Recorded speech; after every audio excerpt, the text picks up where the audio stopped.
आज हम वर्ण वाली बुक की रिव्यू करने जा रहे हैं, जिसमें फर्स्ट चैप्टर को समझने का प्रयास करेंगे। जीवन की उत्पत्ति, ओरिजिन ऑफ लाइफ। क्या हुआ था जीवन की उत्पत्ति से पहले, किस तरीके से उत्पत्ति हुई थी, ब्रह्मांड कहाँ से आया था, कैसे पृथ्वी और जीव बने, तो इसके बारे में हम सविस्तार समझेंगे। तो जो हम कंप्लीट करने वाले हैं उसमें सबसे पहला आएगा सामान्य परिचय, फिर आता है जीवन की उत्पत्ति, और जीवन की उत्पत्ति के अंतर्गत हम पढ़ेंगे स्वतः जननवाद, जीव जननवाद, ब्रह्मांडवाद, रासायनिक संश्लेषण सिद्धांत।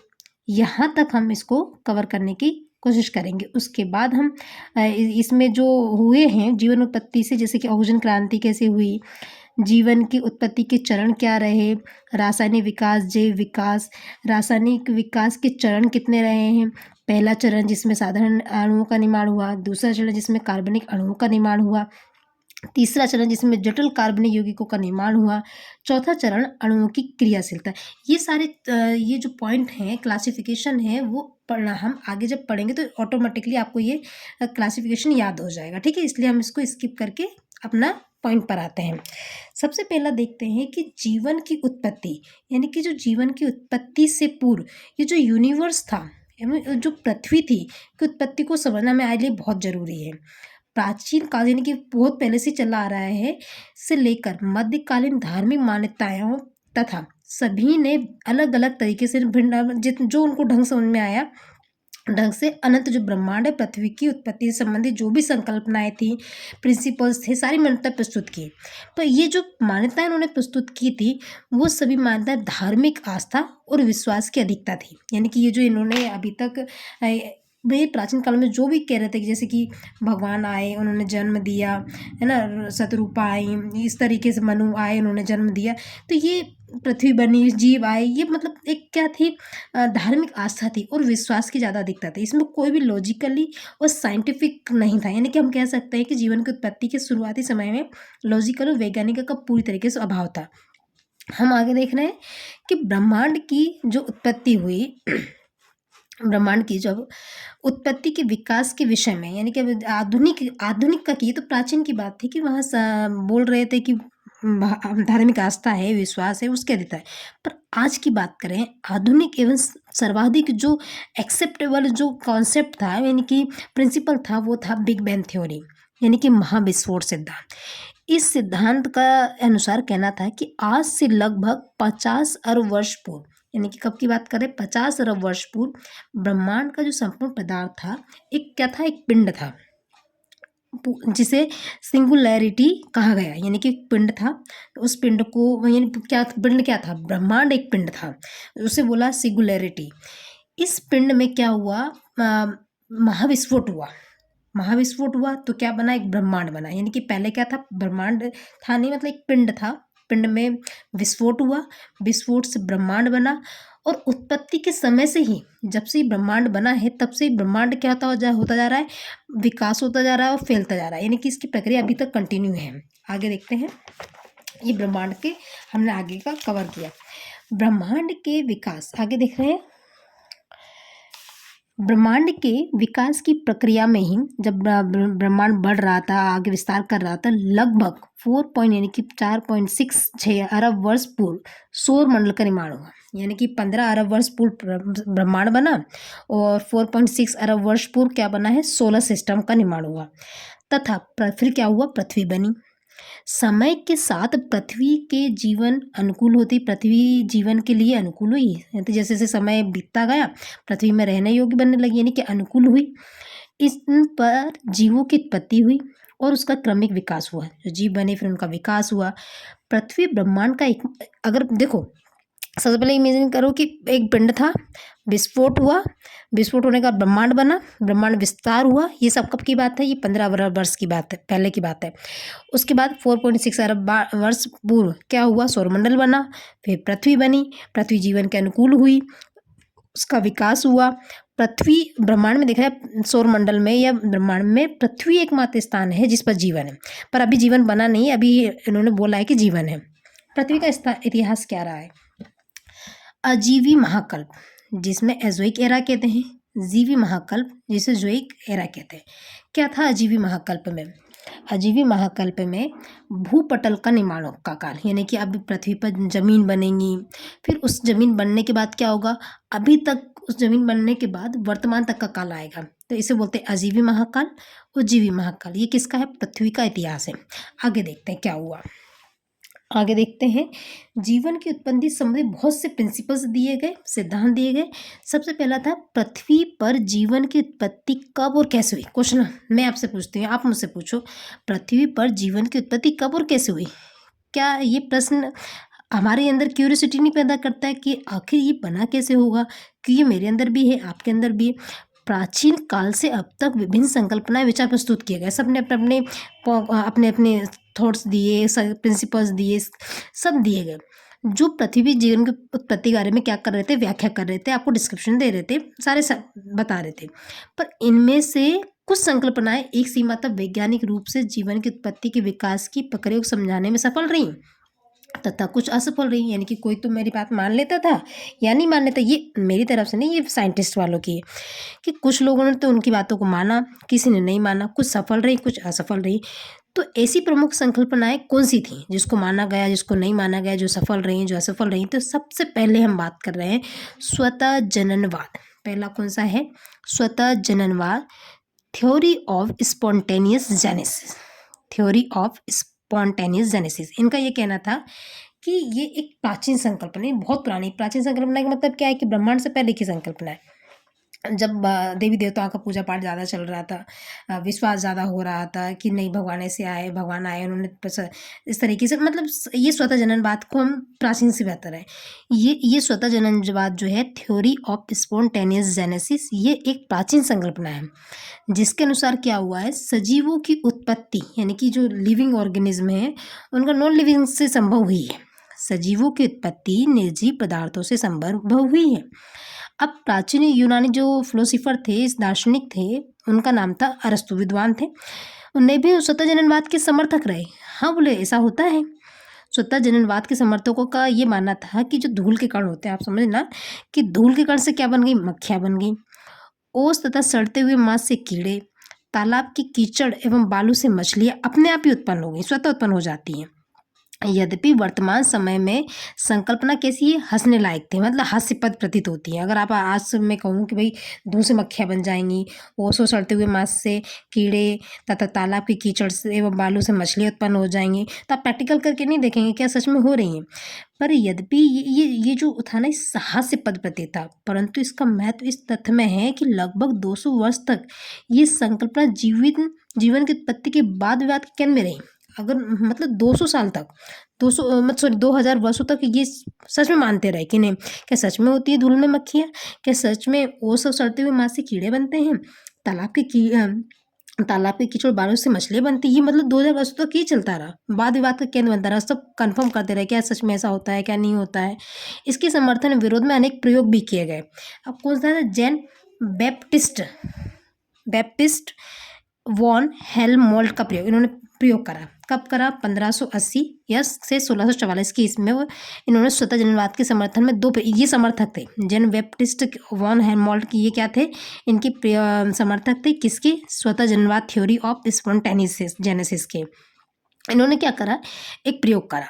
इन्होंने क्या करा, पसीने से भीगा कपड़ा लिया और गेहूं की बालियों को एक साथ रखा। पसीने से भीगे कपड़े में गेहूं की बालियों को एक साथ रखा, कब तक, 21 दिन में। देखा तो चूहे उत्पन्न हो गए। ये पहला प्रयोग था। क्या पहला प्रयोग था कि भीगे हुए पसीने के कपड़े में गेहूं बांध कर रख दो, बालियां रख दो, 21 दिन के लिए चूहे पैदा हो जाएंगे। फिर एक और प्रयोग करा है, इन्होंने दर्शाया कि 2 ईंटें लो, दोनों ईंटों के बीच में तुलसी रखकर उन्हें धूप में रखने से बिच्छू हो जाएंगे। अब बिच्छू पैदा हो जाएंगे भाई, 2 ईंटों के बीच में अगर आप तुलसी के पौधे की रख दो, पत्तियां रख दो और धूप में रख दो, तो बिच्छू पैदा हो जाएंगे। तो क्या बच्चे जो अनजान होंगे या कोई भी हो जिसके अंदर क्यूरियोसिटी, वो करके देखेंगे और वाकई में क्या ऐसा हुआ होगा, और हुआ है, तभी तो 2000 वर्षों तक इसमें वाद विवाद चलता रहा। अब नेक्स्ट जो है दूसरे हैं फ्रांसिस रेडी का प्रयोग। फ्रांसिस्को रेडी ने प्रयोग करा 1626 और 1697 ईस्वी में।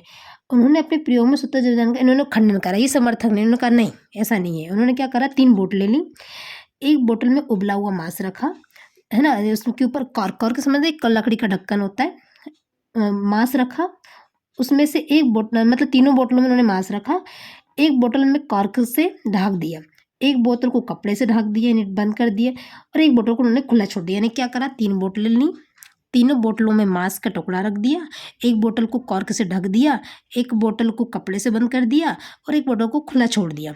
कुछ दिनों के बाद उन्होंने देखा कि जो खुले मुंह वाली जो बोतल थी उसमें कीड़े हो गए, यानी कीड़े उत्पन्न हो गए, तथा कपड़े से बंद की गई बोतल के ऊपर भी कीट उत्पन्न हो गए, परंतु वे जीवित नहीं रह पाए। उत्पन्न हुए परंतु जीवित नहीं रह पाए। इन दोनों के विपरीत जो पहला वाली बोतल जिसे हमने बंद करके रखी थी, बंद की गई बोतल में कोई कीड़े उत्पन्न नहीं हुए। इससे क्या समझ सकते हैं कि रेड्डी ने ये निष्कर्ष निकाला, मांस से लार्वा यानी कीट स्वयं उत्पन्न नहीं होते हैं, बल्कि मक्खियां जब मांस पर अंडे देती हैं तभी ऐसा संभव होता है। क्या करा था फ्रांसिस रेड्डी ने, प्रयोग करा था। फ्रांसिस रेड्डी का क्या प्रयोग था, फ्रांसिस रेड्डी का प्रयोग था, 3 बोतल ली थी, कांच की बोतल ली थी, है ना, कांच की बोतल ली थी और कांच की बोतलों में उन्होंने तीनों में मांस के टुकड़े रखे। पहले को कॉर्क से ढक दिया, दूसरे को क्या करा, कपड़े से ढक दिया, तीसरे को खुला छोड़ दिया। तीसरे में कीड़े उत्पन्न हो गए, दूसरे में कीड़े उत्पन्न तो हुए पर मर गए, और तीसरी पहली वाली जो बोतल रखी थी उसमें कुछ भी नहीं हुआ। इससे क्या निष्कर्ष निकाला, मांस से लार्वा मांस से स्वयं लार्वा उत्पन्न नहीं होता है, बल्कि मक्खियां जब मांस पर अंडे देती हैं तो ऐसा माना जाता है। अब हम देखते हैं दूसरा, ये भी हमने क्या पढ़ा था, स्वतः जननवाद। कौन कौन से वैज्ञानिक थे, वॉन हेलमोंट और दूसरे जो समर्थक थे। दूसरे वैज्ञानिक थे फ्रांसिस्को रेड्डी, इन्होंने 3 बोतल वाला करा, और जैन बैप्टिस्ट वॉन हेलमोंट ने क्या करा था, 2 ईंटों के बीच में बेसिल्स रखी थी, यानी कि तुलसी रखा था, और एक क्या करा था, पसीने से भीगी कपड़े में गेहूं की बालियों को 21 दिन तक रखा था। क्या पैदा हो गए थे उसके अंदर, चूहे। तो ये फ्रांसिस्को ये जैन बैप्टिस्ट का प्रयोग था, ये समर्थक थे। फ्रांसिस्को रेड्डी ने इसका खंडन कर दिया। ये कौन सा पढ़ रहे थे हम, स्वतः जननवाद, थ्योरी ऑफ स्पॉन्टेनियस। अब दूसरा देख रहे हैं जीव जननवाद, थ्योरी ऑफ बायोजेनेसिस। क्या है यह सिद्धांत, स्वतः जननवाद के विरोध में विकसित हुआ, यानी कि विरोध में मतलब इसका समर्थन नहीं कर रहे थे ये। इस सिद्धांत के अनुसार इनका ये कहना था कि सजीव पदार्थों की उत्पत्ति केवल सजीव पदार्थों से ही संभव है, और उनका क्या कहना था कि सजीव पदार्थों की उत्पत्ति निर्जीव पदार्थों से होती है। अब इनका कहना था सजीव पदार्थों की उत्पत्ति केवल सजीव पदार्थों से ही संभव है, किसी निर्जीव पदार्थ से नहीं। ये संकल्पना कब आई, 1858 में। किसने दी, रुडोल्फ विर्चो ने। कब दी, 1858 में दी। किसने दी, रुडोल्फ विर्चो ने दी। 1858 में रुडोल्फ विर्चो ने क्या कहा कि सजीवों की उत्पत्ति सजीवों से ही होती है, मृत से नहीं होती है। अब दूसरा देखते हैं 1864 में 1864 में लुईस पास्चर 1864 में लुईस पास्चर ने हंस की गर्दन की आकृति वाले फ्लास्क का निर्माण किया, यानी कि जिसकी गर्दन इस तरीके से थी, हंस के आकार की गर्दन थी, आकृति वाले फ्लास्क का निर्माण, यानी कांच की बोतल को हम फ्लास्क कहते हैं। कांच की मतलब जार होता है, उसकी गर्दन हंस की जैसी होती है, उसको फ्लास्क लिया। इन फ्लास्कों में क्या हो सकता था, हवा तो जा सकती थी, वायु तो प्रवेश कर सकती थी, परंतु धूल के कण, जीवाणु तथा अन्य सूक्ष्म प्रवेश नहीं कर सकते थे। इसमें ये चीज़ें प्रवेश नहीं कर सकती थी। आगे देखते हैं, और ये कब किया था लुईस पास्चर ने, 1864 में किया था। लुईस पास्चर ने क्या करा, मांस का शोरबा क्या था, मांस को उसको चटनी बना लेते हैं, उसको कुचल के शोरबा बोलते हैं। फिफ ऑफ ब्रॉथ को उबाल कर उसमें क्या कर लिया, उसको स्टरलाइज कर जीवाणु जो भी होंगे सब खत्म कर दिया। इससे जो फ्लास्क था, कौन सा फ्लास्क, हंस की गर्दन वाली आकृति वाले कुछ फ्लास्कों में रख दिया। पास्चर ने कुछ फ्लास्कों के मुंह तो बंद कर दिया तथा कुछ फ्लास्कों के मुंह क्या कर दिया, खुला छोड़ दिया। कुछ दिनों पश्चात फ्लास्कों का परीक्षण करने पर उन्होंने पाया कि जो फ्लास्क बंद थे उसमें क्या हो गए, माइक्रो ऑर्गेनिज्म पैदा हो गए कि नहीं हुए, माइक्रोजोम उत्पन्न नहीं हुए, परंतु जो खुले थे उसमें माइक्रोजोम उत्पन्न हो गए। उसी तरह जैसे कि फ्रांसिस्को रेड्डी ने कहा था कि खुले में पैदा हो जाते हैं, और जो जिसमें कपड़ा लपेटा था उसमें पैदा तो हुए पर मरे पैदा हुआ। इसी प्रकार इनके इसमें भी क्या था, जो फ्लास्क खुला हुआ था उसमें सूक्ष्म जीव उत्पन्न हो गए, जो बंद थे उसमें उत्पन्न नहीं हुए। इस प्रयोग से लुईस पास्चर ने ये क्या निष्कर्ष निकाला कि सजीवों की उत्पत्ति केवल सजीवों से ही संभव है, निर्जीवों से नहीं। इसी प्रकार उन्होंने अन्य प्रयोगों से ये सिद्ध किया कि वायु जीवों की वृद्धि नहीं करती है। अगर कोई कहे कि वायु जीवों की वृद्धि नहीं कर सकती तो सही है भाई, वायु किस तरीके से ये हमको जीवन देती है, क्या वृद्धि करती है? तो ये था लुईस पास्चर का सिद्धांत। जीव जनन के बाद का खंडन करना, ये इन्होंने स्वतः जननवाद का खंडन करा और जीव जननवाद दिया। तो जीव जननवाद की कभी पूछे कि कौन सा स्वतः जनन का खंडन करता है, तो जीव जननवाद। किसने दिया था? रुडोल्फ विर्चो ने दिया था। कब किया ये प्रयोग, कब किया था? 1864 में किया था। संकल्पना कब प्रस्तुत की थी? 1858 प्रस्तुत की थी। अब हम देख रहे हैं ब्रह्मांडवाद। ब्रह्मांडवाद के अंतर्गत हम देखेंगे जीवन की उत्पत्ति के संबंध में वैज्ञानिक थे रिक्टर ने 1865 में, 1864 में लुईस पास्चर ने, 1865 में ब्रह्मांडवाद प्रस्तुत किया। किसने? रिक्टर ने। इस सिद्धांत के अनुसार पृथ्वी पर विद्यमान जीवों की उत्पत्ति है पृथ्वी पर नहीं हुई। इनका ये अलग आए, इनका ये कहना है कि भाई जीवों की उत्पत्ति पृथ्वी पर नहीं हुई है, बल्कि कहाँ हुई है? ब्रह्मांड के अन्य ग्रहों से, ब्रह्मांड के अन्य जो ग्रह होते हैं कि साधारण कण, कौन से कण हैं? कणों बीजाणुओं के रूप में पृथ्वी पर आए। सबसे पहले क्या हुआ कि ये जो कण जे थे ग्रहों से साधारण कणों और बीजाणु के रूप में पृथ्वी पर आए। वैज्ञानिक हेल्महोल्ट्ज ने क्या करा, ने वर्ष 1864 में ये अनुमान लगाया, है ना, प्रिज्यूम किया कि पृथ्वी पर गिरते उल्का पिंडों के साथ प्रोटोप्लाज्म जीव द्रव किसी न किसी रूप में पृथ्वी पर पहुंचे। यानी कि जीव द्रव समझते हैं, जो कोशिका के अंदर रहता है वो कोशिका द्रव, दो कोशिकाओं के बीच में जो द्रव होता है वो जीव द्रव। प्रोटोप्लाज्म पुरकिन ने जिसकी खोज करी थी। नोबेल पुरस्कार विजेता थे रासायनिक शास्त्री आर्हेनियस ने 1980 में ये विचार प्रस्तुत किया, जीव संपूर्ण ब्रह्मांड में व्याप्त है। ऐसे कह रहे कि जीव तो संपूर्ण ब्रह्मांड में व्याप्त है तथा उनमें बीजाणु एक स्थान से अन्य स्थानों तक स्वतंत्र रूप से विचरण कर सकते हैं। तो ब्रह्मांडवाद क्या था? ब्रह्मांडवाद 1865 में दिया। किसने दिया? रिक्टर ने दिया। उन्होंने क्या कहा कि पृथ्वी पर विद्यमान जीवों की उत्पत्ति पृथ्वी पर नहीं हुई है, बल्कि कहाँ पर हुई? ब्रह्मांड के अन्य ग्रहों के साधारण कण और बीजाणुओं से हुई है। वैज्ञानिक हेल्महोल्ट्ज ने भी एक प्रयोग किया। उन्होंने बताया 1864 में, उन्होंने भी बताया 1884 में कि पृथ्वी पर से जो उल्कापिंड गिरे के साथ साथ जीव द्रव भी गिरा, यानी कि वो किसी न किसी रूप में पृथ्वी पहुंच गए।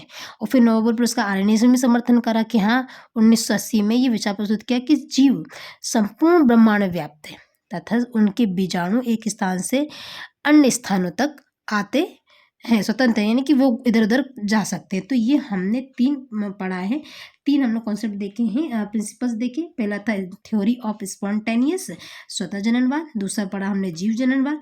तीसरा पढ़ा ब्रह्मांडवाद, है ना, कॉस्मोजोइक थ्योरी। अब हम चौथा अगला पार्ट में देखेंगे रासायनिक संश्लेषण सिद्धांत अथवा पदार्थवाद, थ्योरी ऑफ केमिकल सिंथेसिस और मटेरियलिज्म थ्योरी।